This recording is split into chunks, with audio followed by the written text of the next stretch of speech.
Okay, I'm going to record my motion. Finally, I'm going to record my free motion. This is not live, so it's recorded. You can ask me questions, but I'm going to see if I can remember all the questions I've been asked before I do this.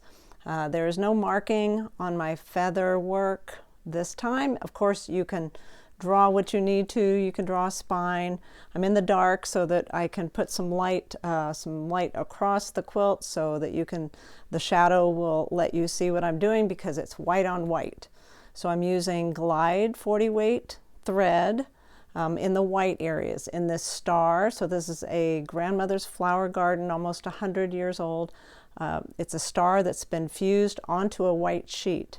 So on the white areas, I'm using Glide 40 weight. In the star area, I'm using Micro Quilter 100 weight, and I'm ditch stitching in the hexagons. So everybody kept saying, would you show us your free motion? A lot of people didn't believe it was me, and this is not using the computer. I did a video yesterday live on my Facebook page on how I do these hexagon clusters. Those have been recorded by me into my Pro Stitcher computer on the Handy Quilter, and then I can lay those wherever I want. So that is the bulk of my computer work. The rest of it's just me, and I will give you a little idea of what I'm thinking about this. There's no marking on any of this quilt. I've got this star, it's offset. The way I dreamed about this, the way I saw this quilt, was that I just had these whimsical feathers all over the quilt. So I'm deciding as I go. I've placed those elongated hexy clusters as I go, row by row. So I've put those down, and then I free motion kind of around and within those clusters. So we're going to go to the machine. I've got it all set up already. Let me put the light on it. You can see I've already put a cluster right there. All right, so I just use the computer. Let's see if we can back up just a minute. So you can see in the computer, and I showed this, like I said, on the Facebook page in my live. So this I recorded. So I recorded one of these elongated hexes. So I recorded that. I can go over this line with my laser pointer on my at my needle, and line by line I can say record in my computer. So it creates this design, and then I can save it, and I can use that anywhere on the quilt. So that saves me a lot of time, and I don't have to spend time making a stencil. Of course you could if you wanted to, but I like to duplicate shapes in the quilt. That's how I came up with this. I wanted them to look like they were kind of shooting off of the star. So I think that's what's happened. I won't see this whole quilt until you see the quilt, because I just see it row by row. So I put this cluster in. This is what I did earlier today. So I have a cluster here, a cluster there, and you can see I've just done some whimsical feathers, some bubbles, some spirals. So let's create one. You ready? Okay, so I've already set my needle, my thread. I've got it all locked in, and my plan, and this is the extent of my drawing, is I'm going to start with a spiral, and then my spine's going to come up something like this, and then wrap around and kind of encase this little cluster. And then I'll just do some feathers off of it. Like I said, it's all free motion quilted, lots of spirals. You can just watch. I don't know that there's a rhyme or reason to it. It's just my feeling. So you can watch the thread path and see if you can figure it out. Doodle it, draw everything. I've doodled for 40, 50, 60 years, so that's where it all comes from. I also have been a calligrapher my whole life, well, since I was 15. So the motion of this, that's the muscle memory. I keep talking about muscle memory, but you have to draw, you have to draw. So doodle, keep a doodle sketchbook, and that will help everything. Okay, let's go. I'm going to just start. I'm at 14 stitches per inch. I'm going to do a spiral, then a spine. I'm not going to talk during my stitching, but I might say something when we're done. Let's see what it turns out to be.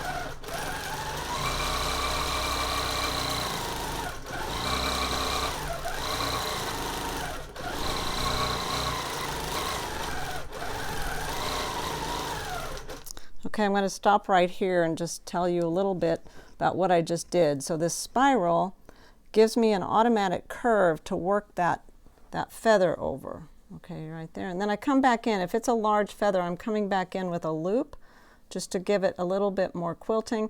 But this little spiral right here gives me the ability to either come back this way and do feathers on top of that, or I could come back down to this corner and take that feather up, which let's go, what I just said, let's go this way.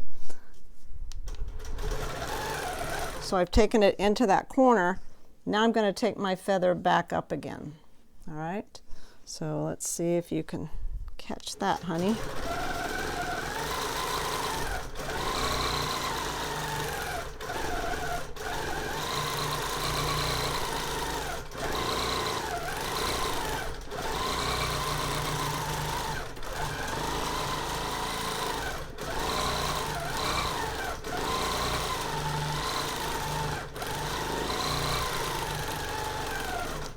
Okay, so here, if I wanted to take this and whip it over this way, I could come back up and start a whole nother feather coming off of this, or I could come up this way and go another one right there. So let's take this one over to this direction.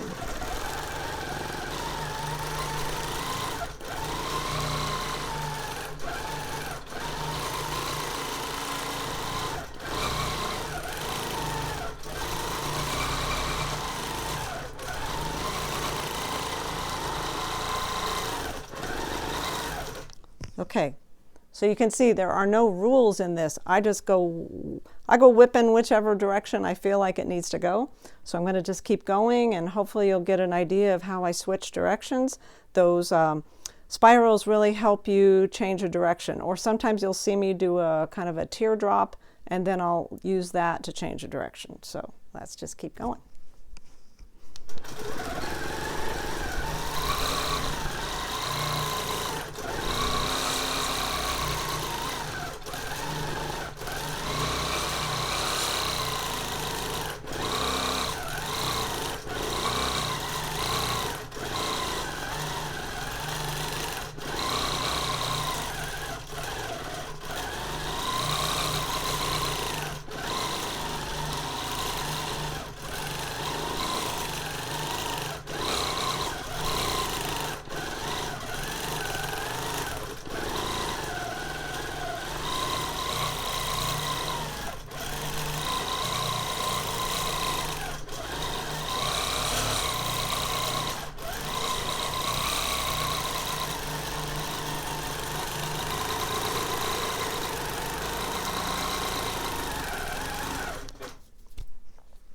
Okay, so I went up one side, I came down the spine. Everybody has different feelings about how they stitch feathers, bump back, traditional. Do you come back down the spine? Do you whip around the outside? I don't worry too much about too much thread. It doesn't bother me. Now, everybody says, enter this in a show. Oh, it's going to win so many awards. I am not a perfection quilter. I'm kind of an art quilter. I just am free and easy. I don't worry a whole lot about how much thread buildup I have. It doesn't bother me. So a judge doesn't like that. So I don't know if I'll enter this or not. I'm not a big quilt enterer because I'm not about awards. I just really am about the process. So I will put it in a show to be seen, but it doesn't matter to me about ribbons. It's just who I am because I love the process. So I don't get caught up in threads, and I do bury my threads, though I'm very much about burying threads. So let's go up the other side and we'll see what that turns out like, okay?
is that? I love it. Okay, so pretty much this whole quilt is one continuous line of thread until my bobbin runs out. So at this point, I'm going to just start adding whatever I feel is next. I'll probably put in some matchstick quilting.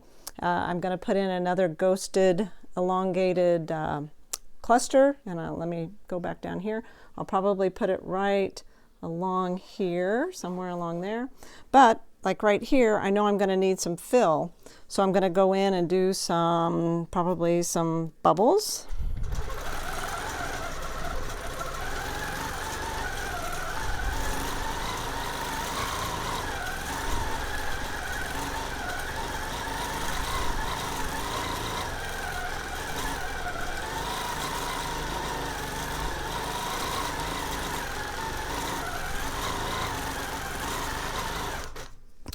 Okay, so I don't cut threads, I don't stop, I just keep going, fill in. The thing I like to say about bubbles, they can be pebbles or stones or bubbles. Whatever they are, they're yours, so they will be consistent to your motion. So don't worry if you don't have a full circle. Something I always like to tell people, go farther than you think you should. I find when people are quilting, they pull back a little bit because they're a little bit scared to go too far. Don't be scared and just play. You have to play a lot. It takes a lot of practice, a lot of hours, a lot of time. I've done this for 10 years and I quilt every day, probably 6 or 7 hours a day. So I would tell you, doodle, draw, and then get on that long arm and play. If you're on a domestic machine, you can do the same thing, but you're moving your fabric. And it's a little bit different. On a long arm, if you take a look at my whole table here, or the quilt, everything is taut. So I have clamps, I have rollers, I have everything to keep it pretty straight and flat. Something I said yesterday was to other long armers, make it tight and then loosen it by 1 or 2 notches, because your thread will break and shred if it's a little bit too tight. So like right now, that's a little too tight. So I would loosen this. I just tightened it a lot. So that's tight. But you see when it's tight, what you get really, really smooth fabric and no wrinkles, no tucks, no puckers. I think it's going to be beautiful. So stay tuned.